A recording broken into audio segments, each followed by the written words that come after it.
the late 1950s, the US and the Soviet Union engaged in a space race to send the first human into space. But unbeknownst to most people, another race was happening in the opposite direction, a race to see who could go deeper into the Earth, ideally reaching the mantle. This time, the Americans didn't win, as the Soviets managed to get closer to the Earth's mantle than anyone before or since.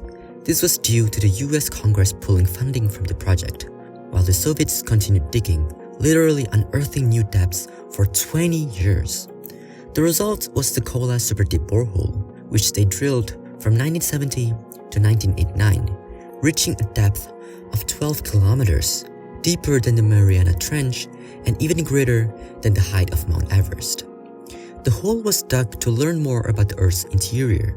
In 1909, a Croatian seismologist discovered a change in density at the boundary between the rigid crust and the more flexible mantle, later named the Mohorovičić discontinuity. Interestingly, the Soviets weren't the first to attempt digging deep into the Earth. In 1957, the Americans conceived the idea of drilling into the mantle through a project called Project Mohole. They planned to take a shortcut by drilling through the ocean, where the crust is thinner. However, the areas with the thinnest crust are typically in some of the ocean's deepest regions. In 1961, they successfully drilled a 183-meter test hole in 3.6 kilometers of water near Mexico's Guadalupe Island. Unfortunately, the project was defunded by Congress in 1966 due to budget mismanagement and disagreements over program goals. Meanwhile, in 1970, the Soviets launched their own project, and they kept drilling for 20 years. The Kola Superdeep Borehole site was chosen because it sits on the Baltic Shield, an ancient Precambrian part of the crust rich in ore deposits. Geologists also hoped cooler temperatures there would allow them to reach their target depth of 15,000 meters. However, at just 12 kilometers deep, the heat was nearly double their expectations, reaching 180 degrees Celsius instead of the predicted 100 degrees Celsius. The rock behaved more like plastic, oozing back into the borehole, making further digging nearly impossible, like trying to keep a pit in the middle of hot soup. The extreme heat also damaged their equipment. Despite years of effort, they couldn't go any deeper. So, despite being the deepest hole ever dug, it only reached about 1/3 of the way through the crust at that location, going just 12,262 meters deep in 20 years. For comparison, Voyager 1 managed to escape the solar system in 26 years, traveling 16.5 billion kilometers from Earth.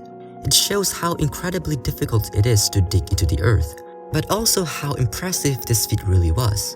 A true demonstration of engineering skill, going where no one had gone before, even if they didn't hit their 15-kilometer goal or reach the mantle. However, all that effort didn't go to waste, because they discovered a lot of things. The samples taken from the borehole might be just as important as the ones NASA brought from the moon. For outer space, the further we look, the further back in time we see. And the same thing happens when we turn our focus towards the Earth. Well, sort of. The Kola borehole drilled into rocks over 2.5 billion years old, dating back to the transition between the Archean and Proterozoic periods. And in those ancient rocks, we found evidence of early life. At around 6 kilometers deep, microscopic plankton fossils were discovered.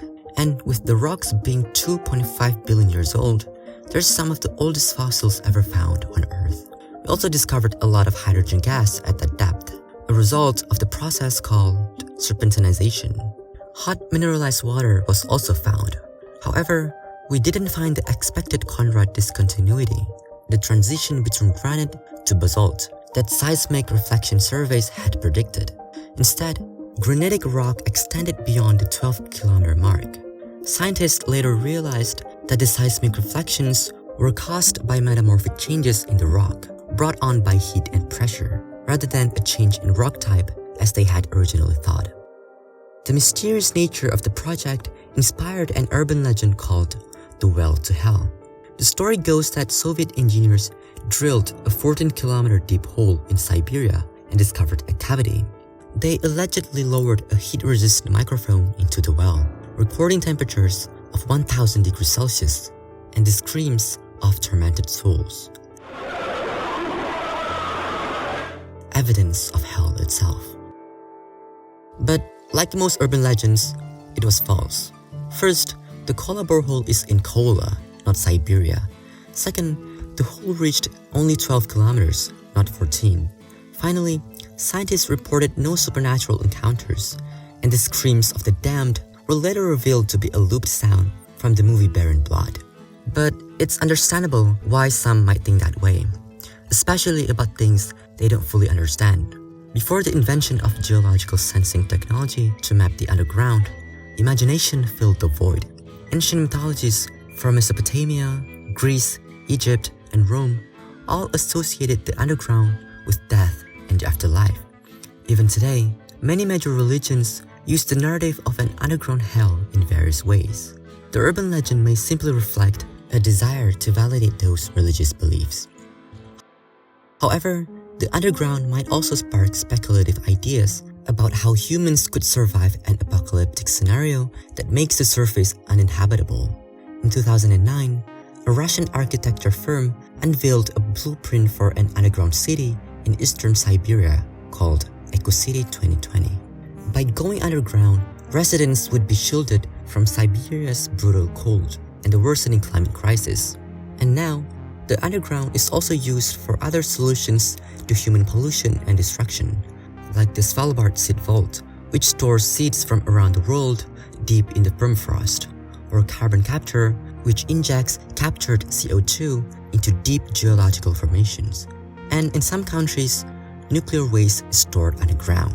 While it's uncertain how long these solutions will last, they're built on the assumption that the underground and its depth offer stability and protection from the world above, especially as fears grow about the surface becoming uninhabitable.